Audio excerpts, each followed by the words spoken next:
Nice to see you. Hi, Dad. Hi, Rosa. You're fully dressed today.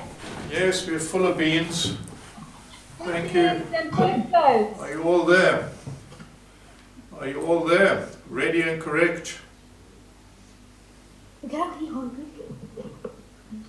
Today we're talking about culture.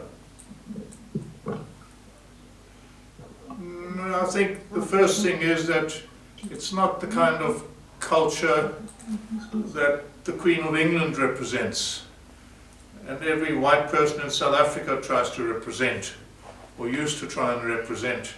In other words, being high-born or being cultured. No, it's about everybody has a culture.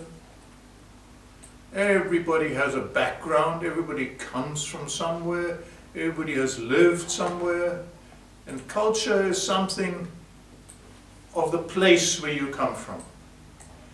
It's something of the place, of the uniqueness of that place, of the people in that place, of how you do things. And my story about culture is that when I got married, I married an English woman, South African British woman, Maggie. And her culture was that she used to put her arm under the table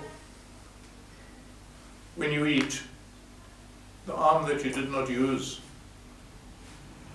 In Europe, that was the worst thing to do, to not show your other hand. You might be holding a dagger in that hand. And it took me years to get over that, to realize how culturally different she was and what a background she had. But once you start going into people's culture and you start finding out about that culture, it becomes so much more interesting. It enriches you. You absorb aspects of that culture that interest you. So that's what I want to be about. That's what we are about here. And remember, in South Africa, apparently, I believe there are 320 different languages spoken. 320. Most of them are dialects. But every dialect basically allocates you to some place. You've come from somewhere. So isn't that wonderful to find, which you do in South Africa, that each place, wherever you come from, has its own identity. Most of them are Bantu people. And of those, many have a Nguni background. So their basic laws of culture, or their basic underpinning of the culture, which is continuity, order, respect, and what we today think should be added, empathy. So basically they all have those underlying cultures which define their art, define the geometry of the art, define this and define that. So I thought today I would show you some of those aspects. And I want to start with the prettiest ones of everything, which are the fertility dolls. Now, in Zulu, in fact, they're called idoli. They don't seem to have a name for it, and I don't know why that is. Because some people say they're not very ancient.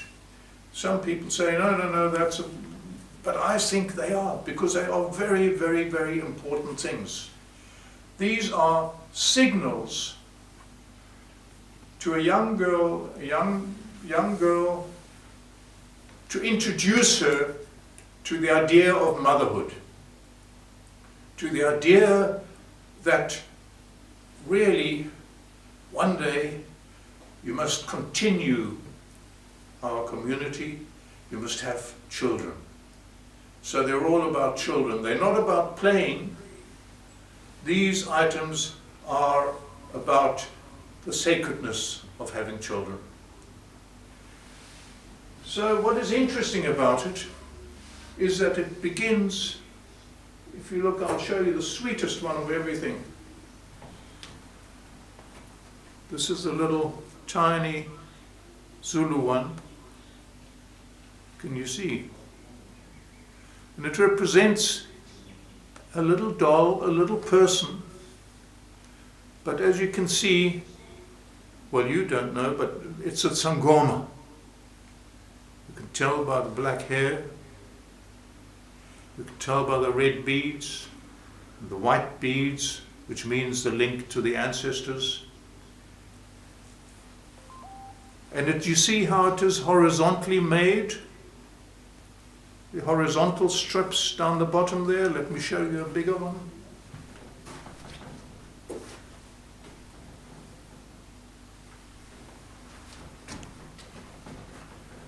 These would then be the colors of your clan. Those again talk to the ancestors. Those are the clan colors. And there you see it's the same story, same thing, but they, depending on which hill you come from or where you are, they'll be different. These, with the eyes, don't work. Because it means that this doll was sold to somebody. So it became a doll and not a sacred object.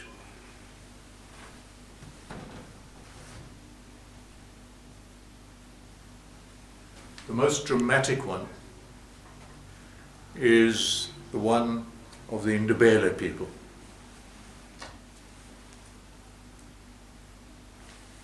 Can you see the rings have become great, big, voluptuous rings around the body?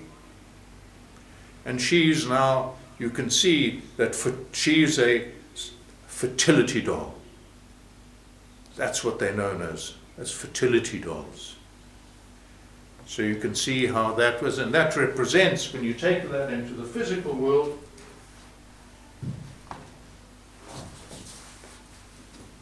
when the girl comes of age, she would be, her whole body from top to toe would be covered with big rings like this.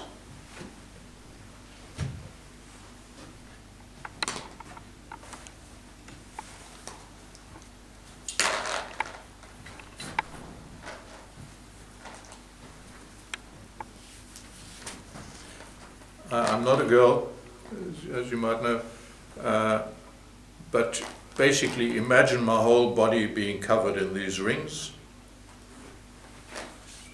And all of them are built onto grass, because grass is what gives life. If the cattle have grass, you live.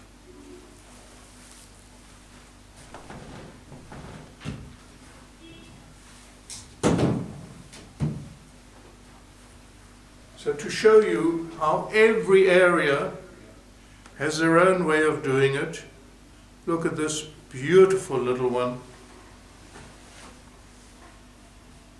from Lesotho, a very old one. Can you see the same thing? You see the head, you see the horizontality. Isn't that beautiful? And the beadwork, very traditional, very much in the colors of that area.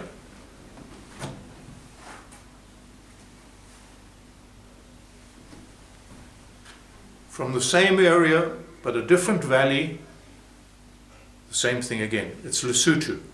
It's up in those mountains.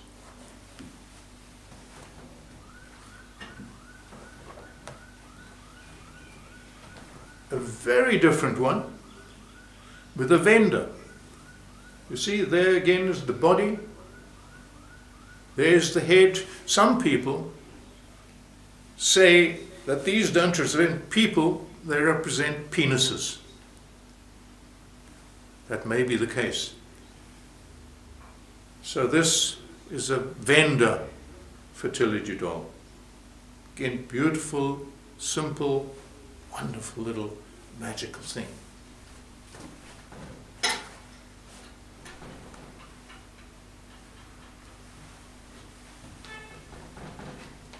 down in certain areas of the Transkei. Sotho people, the Pedi people. And you can see the grass is actually exposed here. And you can see there's a mealie instead of the grass. These are farmers, so what brings life to you is a maize cob, a mealie cob. Amazing stuff.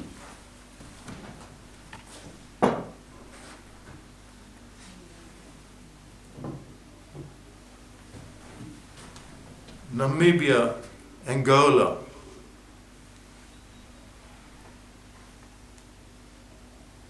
You see the horizontality, you see the head at the top, you see everything. This one has wood inside it because they're forest people.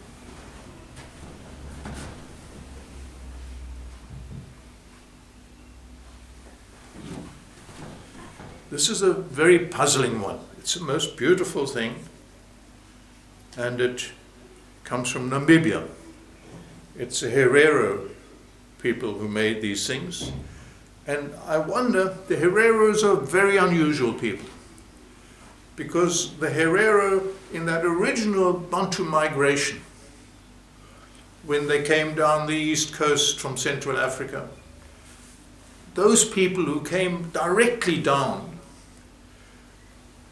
according to DNA that I read, they came via the coast or the eastern rivers, the western rivers, and those are today represented by the Herero, the Himba, and another group of people in that area.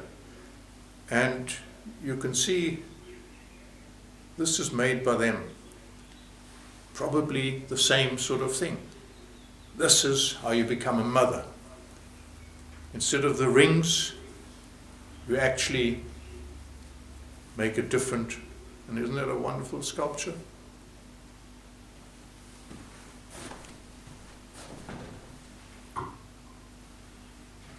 I'll end off with this one, because this is now a Swazi one.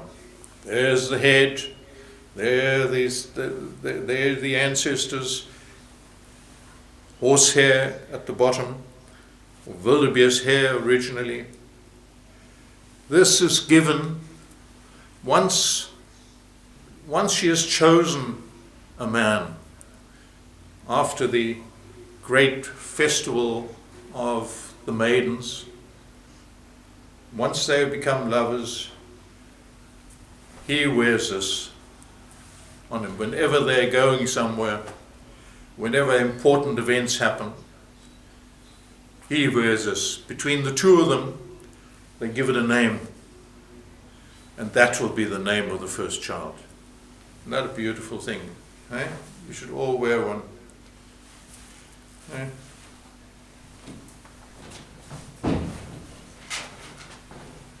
That festival, when they get chosen, or it gets confirmed that they are ready to be mothers, is celebrated in different ways by different groups.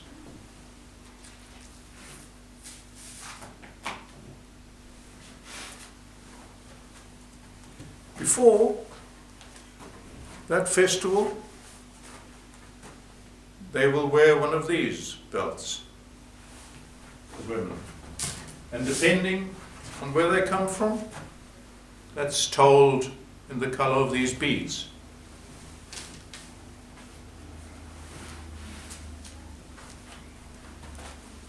These are all sutras.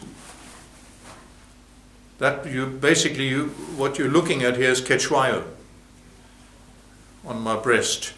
Quechua, who was the great statesman here, who actually beat the British in the war. Actually, I think I should wear that. That's very nice. Thank you. But I wouldn't be allowed to wear it. These are also Sotho people, but the northern Sotho people. And you can see again, completely different kind of thing. And you start to see the flap in the front here, which basically means she's nearly going into puberty.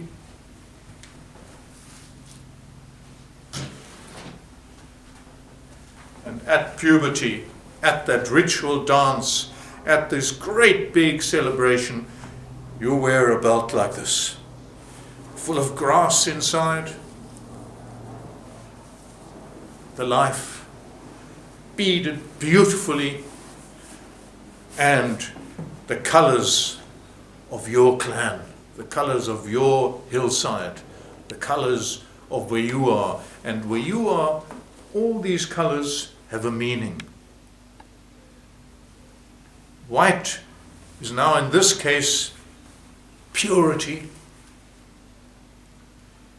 In other cases, it's the ancestors, but maybe purity and the ancestors go together, so they borrow each other's color.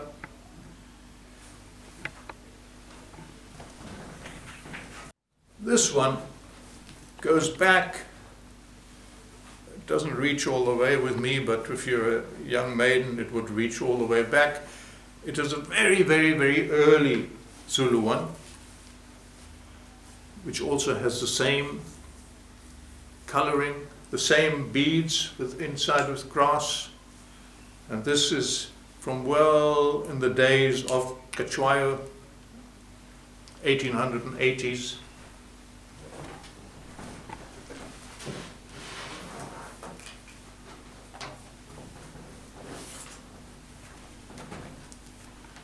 And those maiden dances are fantastic. You know, they go by the thousands to these special celebrations. The king calls them.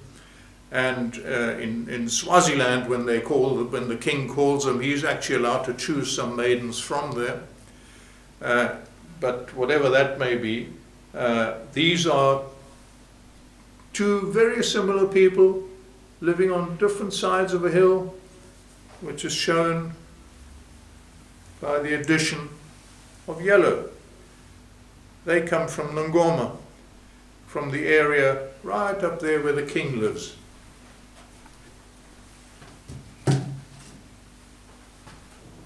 Now, I want to go into another thing, into the idea of sleeping, as it is interpreted, and the machine for sleeping.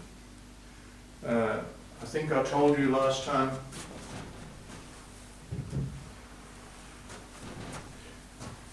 this is the headrest, and we love headrests in this museum. We have quite a few hundred of these things actually, but this one is actually from way up from Tanzania.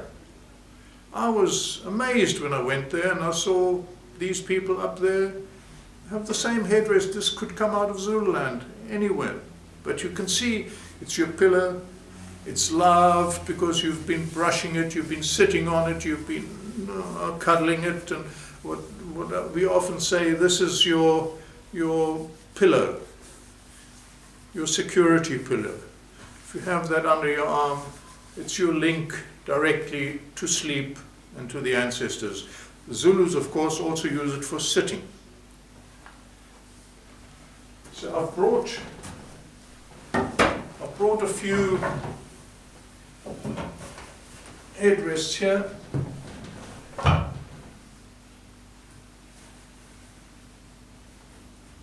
This is a Mali cloth, by the way, a mud cloth. I've brought them from home. I actually went to the places, to the area where they make these cloths, and this is mud. This is a special kind of mud preparation with which they do it. And you know how the weaving works. It's done in narrow strips. Each strip is this wide, and then on a hand loom. And long, they can make them as long as you like, but they can't make them wider. All over Africa you will find this pattern. Long, narrow strips, and you'll see, and you come into a village, and there's sometimes you see the weft or the web or whatever, the long one, going from one tree down there to another one, and a long strip like this is made. It's very beautiful, and Mali really is a country you should visit. Unfortunately, Timbuktu has been totally destroyed. I was still there. I was lucky enough to have gone there. But the Dogon, they are the most amazing people, because the Dogon live up near the mountains, and they know how to deal with tourists, which is just fantastic. Everything there, they continue with their lifestyle, but you can stay with them. You can do this with them. You can do that. They've got a special little room somewhere that they think you might enjoy. It's a culture which I admire so much, because we could be doing that here. Because across every hill there is another little culture. So let me just fill you in now on these things. So that's how it starts, how a headrest starts. If you're settled and you're secure, it's there.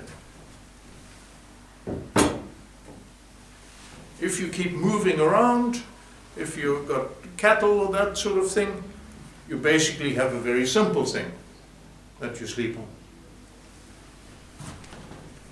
on. So let's look at these. This is you see this? It's a royal Zulu one. It has the axe that shows that the king is important, and it has the horizontal stripes that show it's the royal family.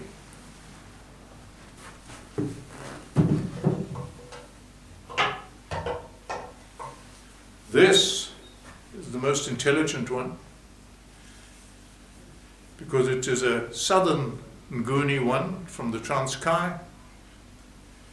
It's a very beautiful thing, and this was not hidden in a tree like other sculptures are, which you had to peel the tree out to find it. The tree actually threw this off. It was lying on the ground, and when you went past it, it said to you, "Hey, please pick me up. I'll take you to the ancestors." Because when you're sleeping, you're dreaming.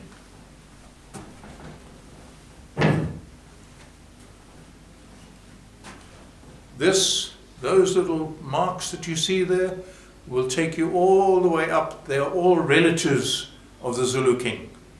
They are still royals.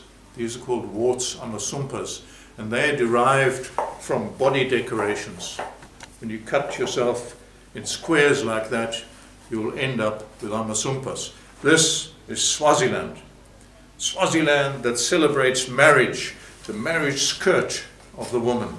There it is, normally black, but this is very much, whenever you go to Swaziland, this is what you will find. If you want the Dlamini family, the king's family, it'll have an axe like the Zulus have over there. Here is a very old and very special double headrest.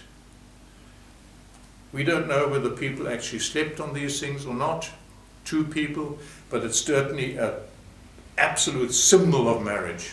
This is from Zimbabwe, the Shona people, Tsonga Shona people. Isn't that wonderful?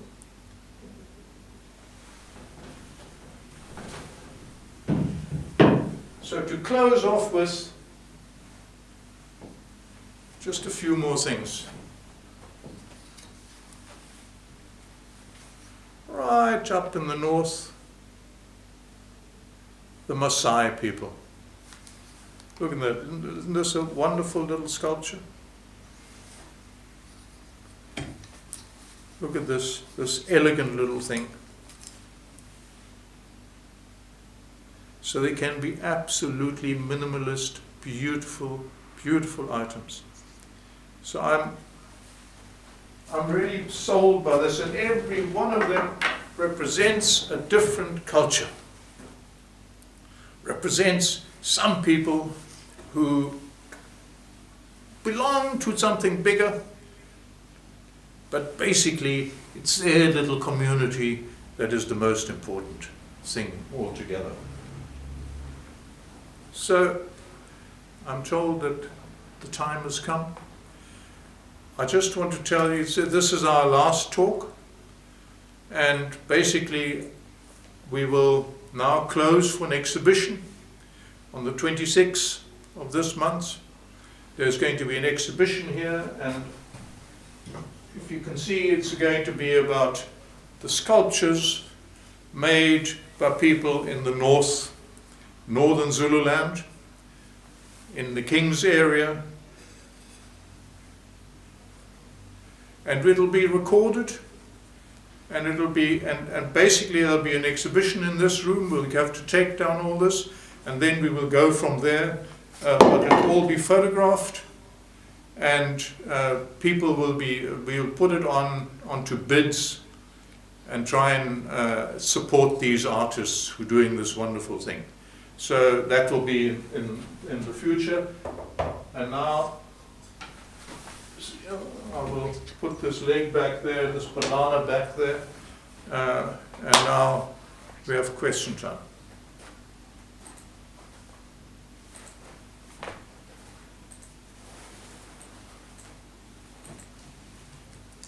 Any questions?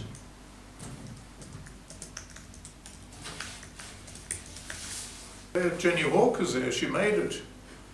So, Max, we are going to carry on these in a different format, but still Zoom.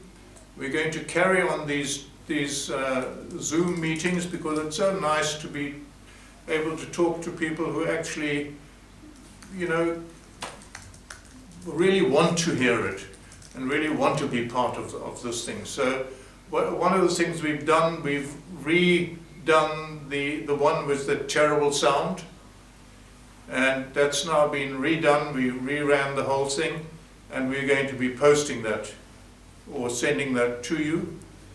And then from very soon in the future, Max and Nikki and Oscar and them have offered to, specialists also in this recording system, they've offered to come and join us at Phansi here and produce specific films that will go with to communicate with as many as we can, but basically on the same platform where we can actually see you and talk to you and in a way say things to you that we think might interest you as we look at faces on the screen.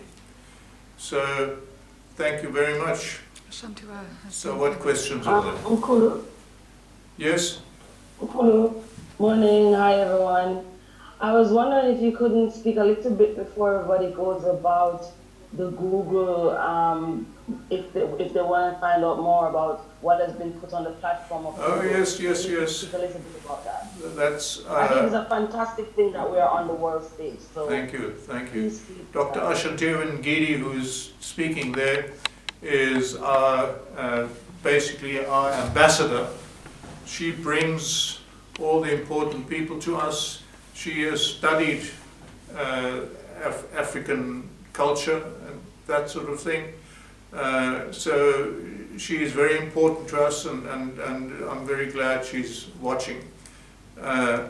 Yes, we are now on Google Earth, on the Google Arts and Culture platform, which is a special platform that we don't pay anything, and they select the museums all over the world. We are one of 3 or 5, I think might be 5 in Africa that are actually on that. The New York Metropolitan, all these things are on there. So basically, you'll be able to go onto that. We'll send you the details of that platform because a lot of our items will be on that show.